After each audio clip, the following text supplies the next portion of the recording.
Good evening and welcome back to the Student StarCraft AI tournament. This week was a very sad week because I only got one recommendation, and fortunately I had a day off, so I did have the chance to watch more games, but please keep the games coming because it's really what makes this worthwhile. I don't really have the time to watch all that many games anymore, and if you don't recommend them, you'll have to do with my pick, and that can be a hit or a miss, as the past has demonstrated. So the game which got recommended was a ZVZ between Steamhammer and Microwave, which of course are two of the top Zergs, and let's get that out of the way. The top Zergs, based on ELO rating, at this moment is, and it is really astounding, but based on ELO rating, the Cutus has surpassed Ironbot. That is very impressive. Then Purple Wave, Martin, and the Zerg. It's a 4-pooler Chris Cokes. Oh no, not only 4-pooler anymore, but still a long way to go. Then Cherry Pie, then Microwave, and then Killabot. Based on non-voting ladders, we can say that Killabot is doing extremely well. It has got an ELO rating of 2,345. and that is almost 40 points up on Bereaver, Purple Wave. And look at Crazio go. Ironbot a very close second, and basically then is the rest of the pack. So Crazio and Ironbot still duking it out. I thought about doing another Crazio versus Ironbot game today, but I won't. Today I'll be focusing on bots which do not get all that much attention, and of course the recommended games, because they always do that. Now we can see Microwave leading the charge with 4 circling pairs, 5 now, and Steamhammer only got 1 sunken, just about covering the mineral mining bit, and 6 zerglings of its own, and now is attacking. Microwave retreating and suffering some damage in the process. Then not really gathering up as good as he could with these zerglings in the middle of the map. And speed for Microwave is there, so should have a micro advantage. But for some reason the combat simulator doesn't really compute, and now it turns and switches. 1 link gets left behind, and Steamhammer going for a quick lair, and then a large amount of nothing. Well, that's surprising. Could build a couple of more lings, and that's exactly what Microwave's doing. Microwave going for the expansion. The lair is there as well, but just building the extra hatchery in the natural position for some extra gas later on. So a bit of posturing going on, but Microwave has got double the army value, more than double the army value of Steamhammer. And Steamhammer of course has got this sunken, but is not really in the optimal position, and it is going to take a while. The lair for Steamhammer is done. The lair for Microwave is not as of yet, and Steamhammer was also saving a little bit of money for the lair and for the spire. So there you go. And what have we here? Just a couple of more lings, because Microwave had a bit of a micro blunder, not even attacking, losing a large portion of his units, and now Steamhammer's on the rise with a lead in zerglings. And does it have speed? It has got speed as well, so it's a bit of a tug of war at the moment, and let's see how things are going to unfold. Microwave not really getting the better end of it with the engagements. And will we see a spire? No, but we will see a spore colony, and of course here 1 creep colony. But either you've got to win the battle on land and hope it's going to be a spore, or you've got to have a sunken and then try and get this. No, that's going to be a creep colony as well. Really needs. And now Steamhammer is plowing into this. Should not really do that. Losing a couple of no, not really losing all that much. The sunken is not targeting the weakest links, it looks like. So Steamhammer, although it's hesitating a bit in the sight of this sunken, it is going to be okay for the time being, because it's got more and more lings. Not going to take the natural as well, and the spire is up too. So this base is completely without spore coverage, But by now you can see Microwave's got much more economy. It's got 19 workers versus the 12 of Steamhammer. And Steamhammer is really dropping the ball here with the combat simulator, running in and out of this sunken, costing it tens of lings, and that is just not the way to do it. So, first spore up, and here comes the Spire. Question is, what's keeping the muters? Steamhammer is building a fat round of drones, of course a little bit later with the natural, but can't get anything done because its combat simulator is so often leading it into harm's way. It's losing 1-2 lings at a time. And now Microwave is leading the pursuit. Will probably have the time to get that Spire up and running, and then we'll have a muter versus muter situation. Oh, and now Microwave losing a ling as well. Ling grouping and ling battles are so crucial, and you'd really need a ZVZ expert like Killerbot or Cherry Pie to get anything glorious done in that department. Oh, and here come the first 3 muters. Natural is up for Steamhammer, and the question is, where will these muters be sent? It looks like they are going to be sent to the Zergling battle, which is good, but there is also a spore, and that's good, but the spore is not covering the sunken, and these muters could easily pick off the sunken and then perhaps try and harass the main, but it's really very basic still. Most bots just try to attack through the main entrance, through the natural, and that's just a very arduous path to take. Now Steamhammer droning up a little bit, building some more muters, but by now the Spire for Microwave is done as well. And when you've got this muter lead, you can harass here, harass there, try to do damage, pick things off. Here the gas, and here the...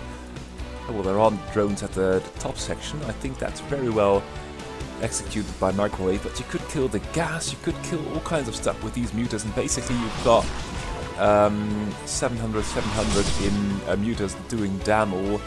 For a start, kill the Overlord and then try to kill the Sunken. And finally the Overlord is getting some, but it's not really... Could be a bit snappier on what to kill. Drone-wise, both players in a sort of equilibrium. Microwave has had the worker lead for quite a while. Now 2 Sunkens, and could really do with 2 more spores as well. It has got the money. These 2 Sunkens here can't really be put to any use unless the enemy got Overlord drops, but it doesn't look like it. And now got an Evo Chamber as well. So both players pretty well rounded in their tactics, but it's just rather sluggish in the decision making and when to commit, where to commit. Now 2 spores, so this position is pretty much impregnable, and Steamhammer doing the right thing, taking another base. Should drone up a little bit more. Microwave doing a lot better in that regard, and Microwave ought to have had a ninja expansion somewhere on the other side of the map, because if you are contained like this, I can sort of understand Steamhammer's reasoning not to engage, because this position is very well fortified. The enemy cannot get out, and well, when you are building your 3rd and your 4th, oh, good day to you, sir. Oh, and look at that. Microwave snuck a drone out, building a 3rd as well. And what are these players going to do? The army of Steamhammers is much better, and will be much better as the drone count increases. Could do something about this base, but the map awareness isn't that great.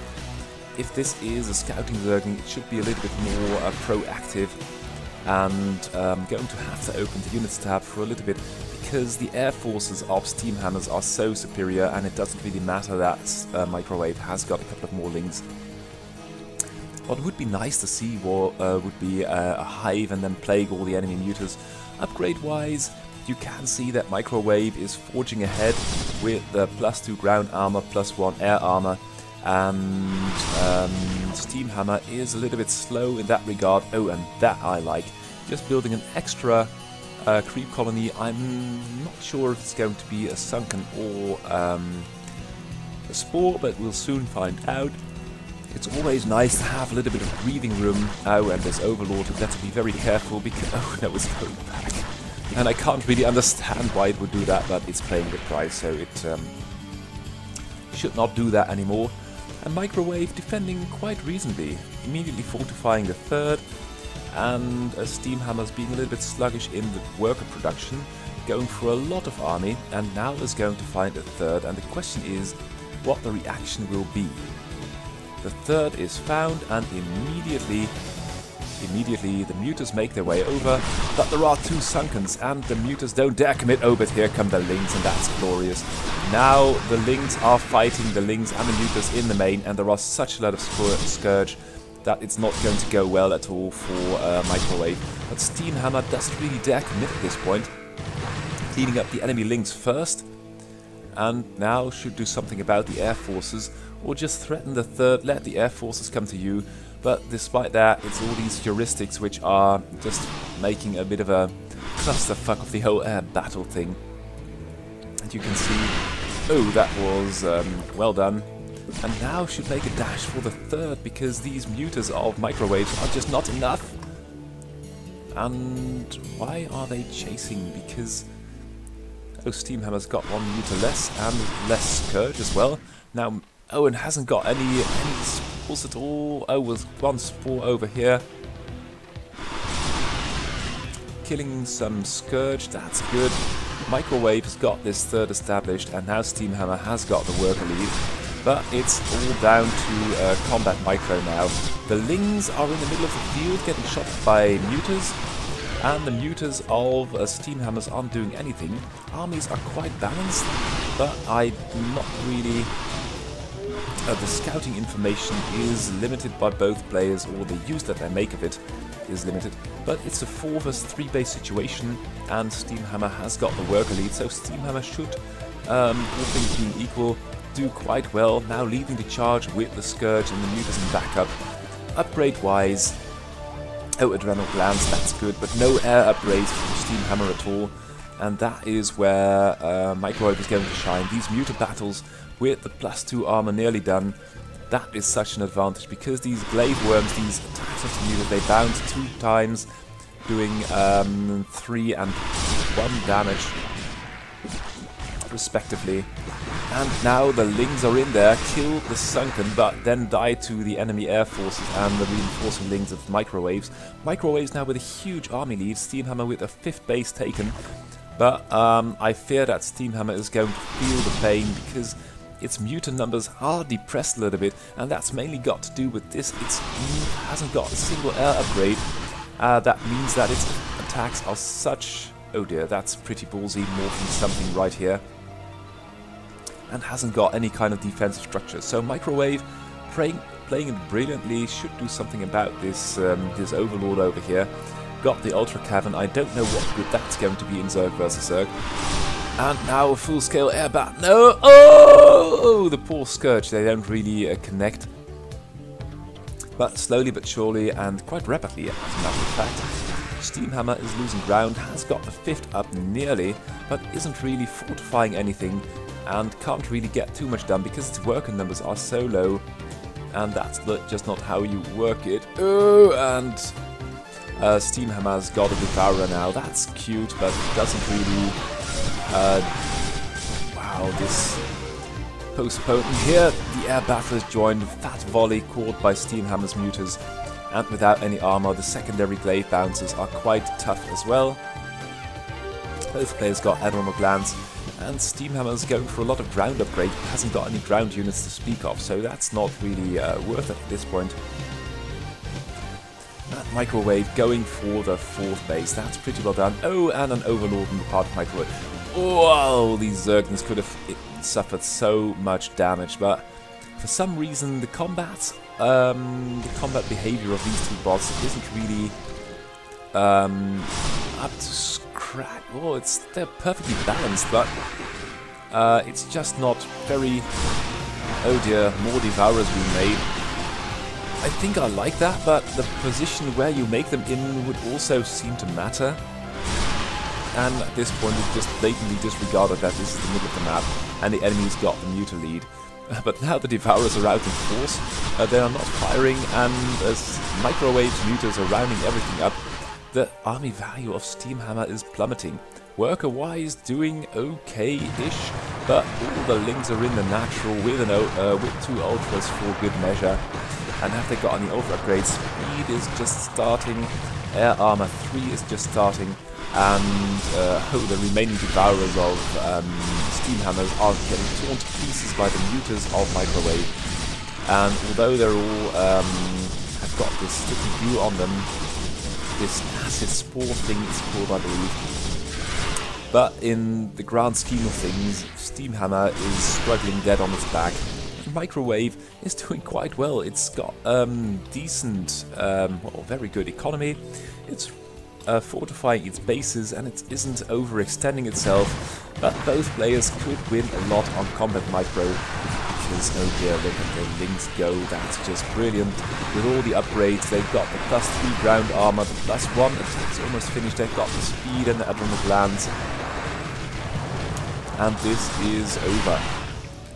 This is over. Steam Hammer will be reduced to 2 bases, is now only fortifying its 1 base over here. Has got quite a number of workers, but I doubt that Microwave will give it room to restart. Microwave exploding all over the map, nearly 80 workers now.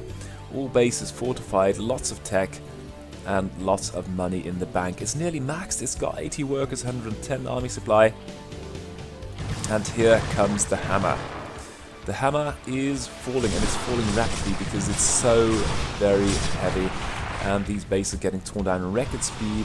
The drones are completely ignored, they are not important at this point. Last base is found, so that's the GG for Microwave, and we'll be hopping into the next game. It is Andrei Kurdyamov versus Marine Hell, and Andrei got an upgrade, and as a random bot you never know what you might get, so this time it rolls as Terran, and let's see how it fares against Marine Hell, which despite its name can be quite effective with all the Marines it's making, because as its name implies it's going to make a lot of Marines, and there is no deception in the build order. It's depots, barracks, as of yet no gas. I don't know if it does any gas at all. It's got a bunker, I think that's a good decision, and that will shut down this initial wave of Marines by Andrei Kurdyamov. And Andrei is going for pure Marine as well, so perhaps this won't be a very good match, but it will be entertaining because lots of Marines will die. And if you're a fan of Marines, please turn off your computer or the sound or whatever for the next couple of minutes. Kurdyamov with the combat sim completely deactivated because that was very ballsy, just running up this ramp without so much as a medic or a grouping. And of course there is a bunker, and that's going to shoot everything to pieces. Now we've got the eBay, that's good, but we haven't got any gas, so as buildables go, that's not the best you can have. And this is going to be one very large push of Marines. We've got 43, 45, and 45 appears to be the move, no, not the moving out mark. Combat simulator things going on, but now the Marine herd is going to make its way over. No gas still for Kurdyamov, and Kurdyamov going for the natural expansion, so at this point it's 50 versus 0 army, and although something is going to be built, at this point I really doubt it's going to matter, because Marine Hell has got the superior build order, especially with the bunker on the high ground. Both players completely lack gas, and that is how you win with Marines only, of 1 base. Congratulations. Next game is Guybot versus Optimo, and Guybot has got a lot of potential we saw in the previous weeks. It hasn't got all the fancy bells and whistles that the top bots have got at this moment, but it's based on Steam Hammer, and that can do quite a lot, so let's see how it's going to turn out. Starting with a gateway, 2 zealots blocking the scouting probe. And that's a bit of a misser, but you can't have it all. Then cyber core, then another gate. And the first 2 Zerglings can't really make their way up the ramp. Oh, and we've got a quick Corsair, that's always nice to have. Keeps the Hydras on their feet and the Overlords a little bit shaky. Oprimo going for one base Hydra. And with a lair, I think that must be a lurker build. Will there be anything to counter that? Well, probably, but as of yet, not yet. And that's the Robo Bay, and still the Zealots are blocking the ramp, so the scouting probe can't get out, or is it going to build something? I don't know. So that's a bit of a googloo, and that's going to be pretty painful. because now we've got 4 lurkers, and that was pretty much the end of the Protoss army. And that was exactly the end of the Protoss army. We've got 1 goon, and we've got a shuttle, and a couple of Corsairs, but all in all, that's not going to work all too well. We've got a robo support bay, which is good, but then again, oh, the lurkers, lurker micro could be improved, and I doubt that Johan Hagelback's got the time. Oprimo was one of these bots with pretty good documentation and good visualizations, which you don't see now as from the replay, but oh, and now the Reaver's out. Should work. Yeah, that's a nice shot. That's another one. So the Reaver should be able to hold this. One more shot, please. Oh no, it's buggering off towards the enemy, and oh god, we've got 2 Reavers now, and the shuttles with the Reavers completely disregard them, so Keybot is sort of locked in its base. But now with the Corsairs and Reavers on the march, I think that it's going to be quite hard for Oprimo to hold them on this end. The Reavers are still there, killing probes left and right. Natural has been started, so that's good. But you'd rather have someone kill these two lurkers. Oh, and now we've got the observatory. Oh, and immediately the Reaver gets picked up and drops on the battle zone. So Natural going to fall. Shuttle Reaver is there, but not really functioning as well as it should.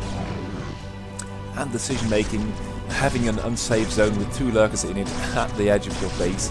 Oh, and finally 1 lurker's going to die, and the other one's going to die as well. And that Zealot and Goon survive, so that's pretty well done. Could be a little bit snappier, but as far as holds go, I think that's a legit one. And now the main base is in tatters. Natural's up and running, so Keybot is a-okay, but could do a little bit of work. I'm going to call the GG, going into the next game, which is quite impressive. It's Aurelian Lermand, or as the bot's called, Garmbot, after the Cerebret called Garm, I think. And as an opponent, I picked Egbert. Egbert's been working very hard. Doesn't really get the biggest picture together at the moment, but it's got a lot of potential, a lot of good subroutines, and now it's all about integrating them and making a lean, mean, efficient killing machine. And Garm has got an upgrade, and I haven't really been able to see what exactly it's done. So if you have noticed, please drop me a line. But still, it is the unique Garm style with expansions all over the map, and that's always interesting to see. Now Egbert going for a bunker at the ramp, and I think as a Terran you couldn't pick a better opening, or it should be place the bunker over here. Takes a little bit longer, so this is a little bit safer. Perhaps you could build one here and later on one there as well, because then you get immediate access to your own natural area. And Garm already starting the 3rd base, and here I no doubt things comes the 4th. And building quite a bit of Lings already, and the Lings are just scouting out the entire map, locating where the enemy is at, and then sending them in 1A, 2A, 3A into the jaws of death. We've got Marines with medics and now also Vultures, so this is clearly not going to work.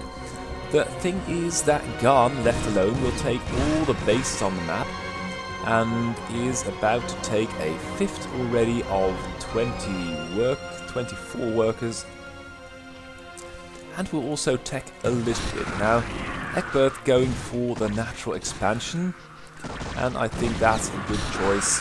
Perhaps could do something with the high ground. It's only Ice Bot still which does something with the high ground. Now the Marines are moving out, and Garm hasn't started to fit yet and hasn't got any kind of defense or whatsoever, so with 3 army supply it's about to lose some bases. That's not the worst, because it's got quite a lot of bases, but in the end Terran can defend quite well with medics and Marines, virtually no cost, only energy. And that's the Natural taking time to kill the egg. That's also good, but not really what is needed right now. And Garm just going to take another base.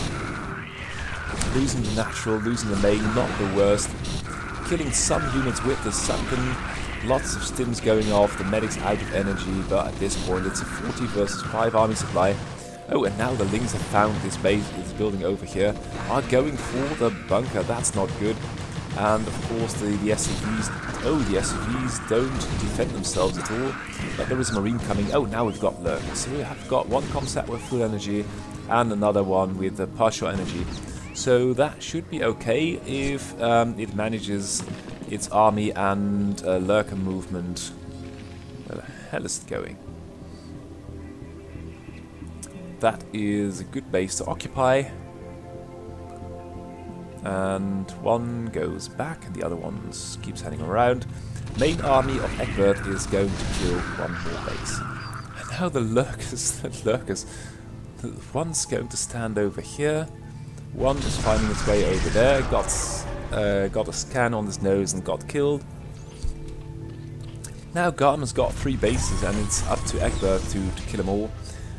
Interestingly, it's only one large army, so you could easily split this army in 3 and kill all the bases at the same time. And now Egbert ran out of building space in the main, and that's going to lead to all kinds of buildings being placed in the middle of the map, being susceptible to attack by all these units. Oh, and now is keeping the main army over here. That's not good at all. Because although it's not the worst, oh no, it's exiting again or getting stuck on the ramp. Units moving down, units moving up, not really working. And Garmbot has got, oh dear, oh dear, oh dear, has got the map to itself for the time being. And Garm losing another base. Yep, it's going to lose another base, but the main army of Egbert's still over here. That's not going to work, and Egbert's is running out of minerals in the main. The naturals not really getting low yet, but will be soon. And just losing units one at a time, losing buildings. That's not how it's done. And Garm just going to expand all over the map, so it's a large game of tag in which the taggers aren't there because this army of taggers is stuck on the ramp. That must be at least 50 or 60 supply. And Garm is going for, oh dear, that's a nice building cluster, but it's so absolutely, there you can see what's going to happen. And Garm is going to take its sweet time. Egbert now has, oh, there was this lurker over here which got good use and killed this base over here. Another SCV is coming, but not going to work. Lots of scans going off, but there is no enemy fighting unit to help shoot that down, and that's obviously going to be the end of that. Now, there is very little informed defense at the natural, so Egbert is going to lose quite a bit here. And still, oh, we've got some production over here, no air units at all, and Garm has got 5-6 bases up already, and still the main army is stuck over here. Oh, now we've got a muter, so the income for Egbert is about to dry up completely, and it hasn't got all that much money in the bank. So with 2 muters and not that much anti-air, it's going to be a bit of a thing not to lose right now. And Garmbot just taking more bases, taking its sweet time, completely overrunning the natural. And how with the Guardians, that's retarded, but it works quite well. If you've got all the money in the world, throwing off a lot of scans is okay, but you can't have your main army getting stuck on the ramp. That's just not the way to do it at all. And there is some army over here. It's going to run down 2 more bases, I think. There is a sunken, which perhaps will kill 1 or 2 units. Should perhaps focus the medics first. This base is done for, but still the main base is under attack. This bunker cannot be repaired, there aren't any SCVs, and on top of that, these 2 Guardians are doing all the damage in the world which cannot be repaired, staying right out of the range of this bunker and the turret. And now it's over. It is completely over.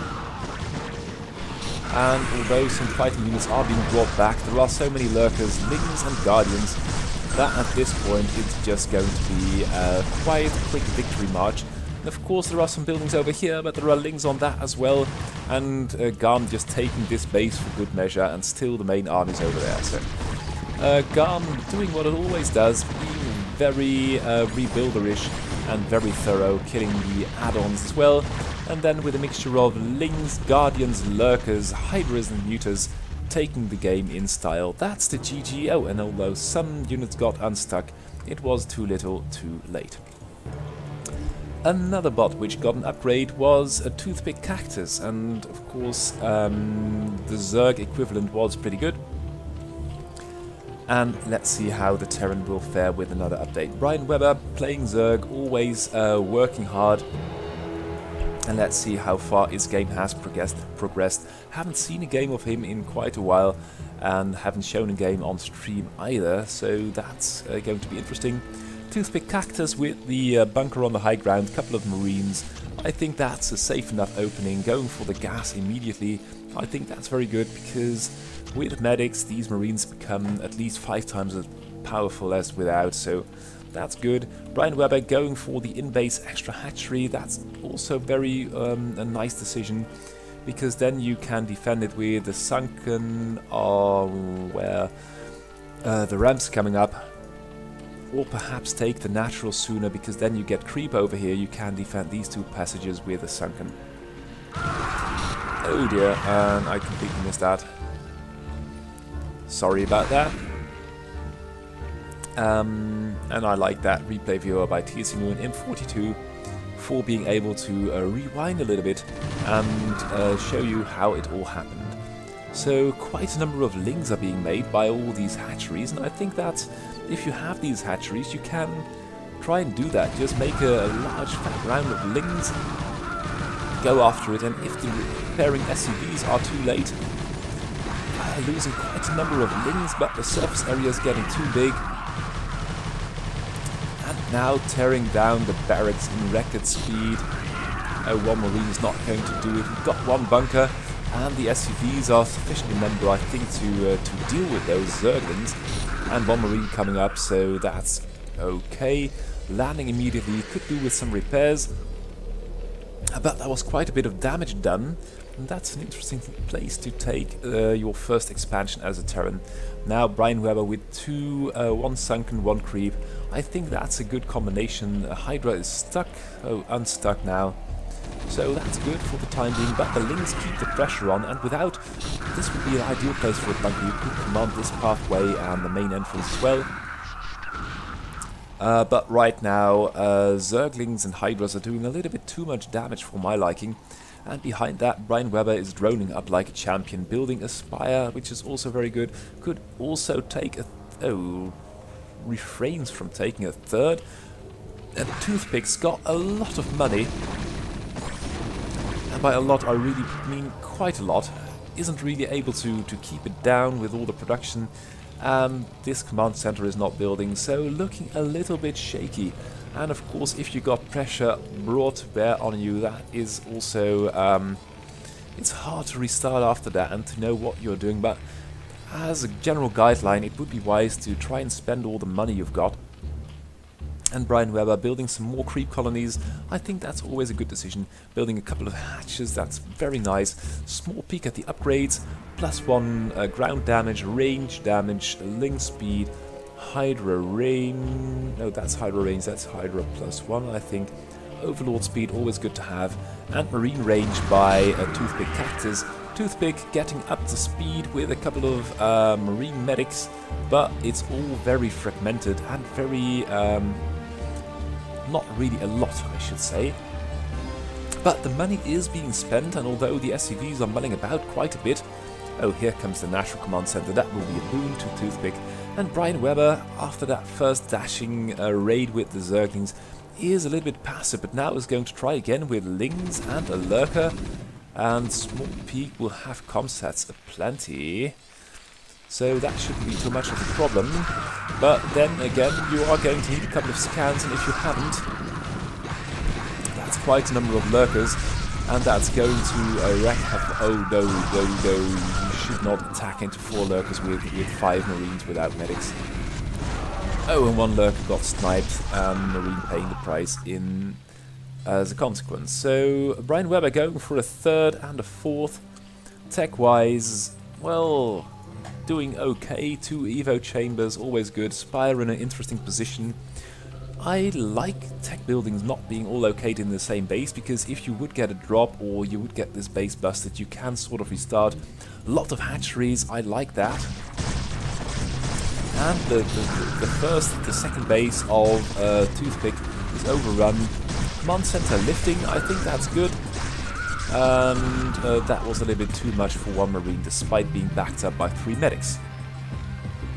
So, Toothpick, what are you going to do? And I think you are still in this game, but you really ought to group your units better and not waste them one at a time versus the lurkers. That's just not how it's done. And lots of hatcheries. It's almost like watching Cherry Pie play. So many hatcheries. Looking at the upgrades, look very good. Overlord sight range, why not? And that's medic, the medic reactor for more energy. I don't know what that's about, but I'm sure it's going to have a good purpose. 5th base started by Brian Weber, and Brian Weber is going to explode. Only got 20 army supply, but watch at that skyrocket. Oh, and that was a large round of drones. Always like that. We've got almost 70 workers for Weber. Hive started, and Weber just taking its sweet time, not really feeling the pressure, and perhaps that's why it's not really making all that many combat units at this moment. Nice scans going off on the lurkers, but at this moment there are only 5 supply worth of fighting forces for... oh god, now it's a little bit better, but need a couple of fire bats, need your units grouped together, otherwise something like this will ensue. And Brian Weber at 20 army supply earlier, another fat round of drones. Look at that go with all the hatcheries, and I like when bots build units, they can tag 20 eggs at the time and they will pop up at the same time. So this base is gone. Look at all the eggs popping. 3 hydras, and oh wow, they're all hydras and zerglings are timed thusly that they hatch at the same time. It is so beautiful to watch a hive cluster like this, and another hatchery, and it's a pity that this base will be overrun so quickly. And now it's just everyone for himself. Lots of overlords, lots of money in the bank. The next hatchery, all the upgrades in the world, all the bases in the world, and with 70 workers, leaves nothing less but Toothpick Cactus to, well, didn't leave the game, but the game ended somehow, so perhaps a timeout. But a victory for Brian Weber, I think. And in the penultimate game of today, it's Megabot versus Lucas Moravec. Lucas has been pushing upgrades, and for Lucas is... well, it's really the same situation as for many bots which authors have been working hard at. It is a lot of interesting subroutines, but the big picture hasn't really come together yet, and that is very hard thing to do, as any good bot author can describe. The bots which do get this stuff right are basically the very top bots, and it's just the top 10 which gets the bigger picture in one piece. So this is a very nice sim city, that must be said. 2 cannons, this is going to be a pylon, I believe. 2 cannons, forge, gateway, together with the nexus, is going to be a pain to just bypass. So that is very well done. Megabot is guarding the wrong entry, now has found the right one, moving out with 2 Dark Templars. And the moment you see this, it should be all hands on deck. Immediately build a robo bay, build an observatory. Yep, there's the robo bay. You've got these 2 cannons, but without any kind of decent army. If you get that that setup broken, you need your zealots at home, all of them with the cannons, and for good measure just throw down 2 more cannons, perhaps 1 in the rear, because if you don't hold this, it's going to cost you the game, and that cannot happen at all. This, I think, is the observatory. It's pretty late, and now it will be about holding the natural SimCity with the 2 cannons, and the cannons are coming into range now. First Dark Templar is being targeted by 2 cannons, is okay. The second one as well, you shouldn't let it touch your cannons, and this Zealot should be a little bit braver than that, please. Come on, guy, get in there, because there is more coming, and the problem is you haven't got enough to hold all of it. Oh, and that is a mistake. That's just a mistake.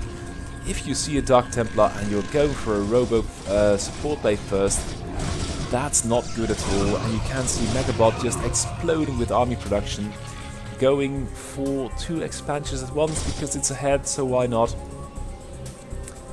And even without the Dark Templar, it would have managed to do so. But Lucas Moravec didn't really notice it was being pressured. Just went on attacking like a madman, and that's also a starport. So you can't build. It's very expensive to build a Robo Bay and a Robo Support Bay, and then a starport, and not build any units because you've got an army of 4. The enemy is tearing down your main base. You haven't got any kind of protection to speak of. Oh, 1 cannon and 1 Reaver now, but the Reaver really should be. Oh, now with the shuttle, yep, that's better. And perhaps with the splash you could do. Oh dear, don't lose a Reaver like that, man. Come on, you can do better than this. And no observer at all. So, too little, too late. And then the fat lady runs you over with a couple of Dark Templars and all the eco in the world behind that. So that's not going to work. Upgrade wise, it's okay. And let's see what's going to come off it next. It's just a total rout. And that's not really the way it works.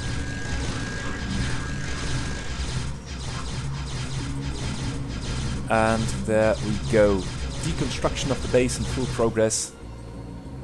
And Megabot taking its sweet time because these Dark Templars have got everything well under control. The combat units fall, the main Nexus will be dead soon as well. Probes falling, and of course, oh, that would be nice to just get the last hit in on that Nexus, then the game would be over. But instead more, oh, here comes the cavalry. That's good, and that is going to be, oh good lord.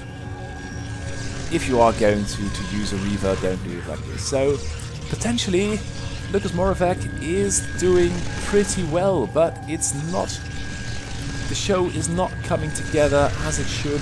This Reaver harass is stuck in these stages, and Megabot, well, what can you say? The game's over by now, surely, but it could be a little bit more aggressive with this army. Or if I would see a shuttle like this, I'd first be very nervous and clear that out of my base, because could be a Reaver in there and could be potentially very dangerous.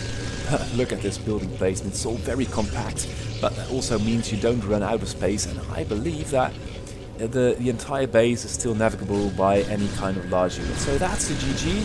Megabot taking the game, and Lucas Moravec, work to be done. So last game, and to my big surprise, McRave entered the ladder with the Zergbot, so I thought, well, let's have a look. And to my big disappointment, Martin Royaker's Leaderbot didn't get the upgrade we were promised for last Friday, so I had to ask Martin what that was about. But then I thought, well, if you are not going to upload your magnum opus, your masterpiece, at least try and play a game versus McRave Zerg. And with a new bot, you always sort of have to just watch and see how it's going to pan out. But with all the genius of McRave behind this, I'm sure it's going to be not bad at all. So, scouting probe going off on the Terran end. We've got this barracks thing, couple of marines in the mineral line trying to hold off any kind of early Zergling aggression like that. Lots of scouting drones over the map. That's not really efficient, but you get good intel, and that's also worth something. Worker-wise, McRave doing great. Leaderbot going for the bunker at the natural choke. I think that's a great decision. And a little bit more towards the top than to the bottom. Maybe just good luck, but another barracks on eBay here to make it a little bit more safe for run-bys would be even better. But for the time being, doing pretty well. Oh, and McRave is taking a page of Garm's book, but then with a lot more workers, because Garm would have about 10 workers with 4 bases, and McRave's already got 26. And oh, sorry, and lots of Zerglings coming in. But there is a bunker, so these Zerglings are going right back home. Speed is there, and wow, that's the 4th base up already. Not only started, but up. And that's going to be a lot of Zerglings at the production tab. Lings aplenty, a spire, another hatchery, and Litterbot, of course, has sniffed it out, building a lot of turrets, going full defense, and with a smallish army, but large enough to ward off any kind of Zerg aggression in the near future. Oh, but the Lings are coming in, taking down the bunker, taking down the 2nd bunker, but then, of course, the infantry with the medics arrives, and these Lings are no match for them. But Litterbot is feeling the pressure. 3 buildings got raised, and I think that if you've got 4 bases and only 28 workers, could be a little bit better. Any upgrades to come? No, +1 for Litterbot. Litterbot going very quickly towards a nice... Oh, that's pretty suicidal of these muters. But then again, McGrave is used to playing Protoss, so that's just basically 1A, 2A, 3A. Oh dear, oh dear, oh dear, and that's going to be very costly. Could take another couple of bases, build a couple of more workers, but 40 workers already, so that's good. More hatches in the main, and that's a style which we are seeing more and more from Zergs.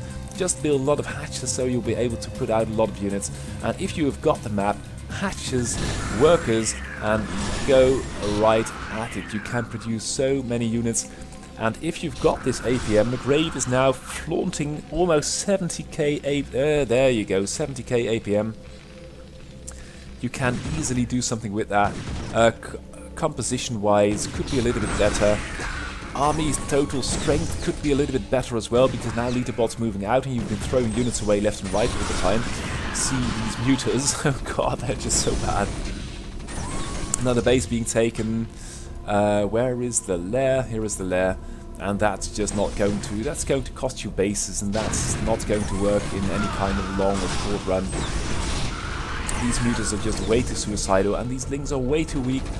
So for now, even without its final upgrade with Monte Carlo Research and Influence Maps, Martin Royer's Litterbot is looking very strong in this game. McGrave's got macro potential, but at this moment hasn't really got the army micro needed. It's relying too much on its Protoss. In Protoss it doesn't want a 203 either, so it's a little bit cruel to say that.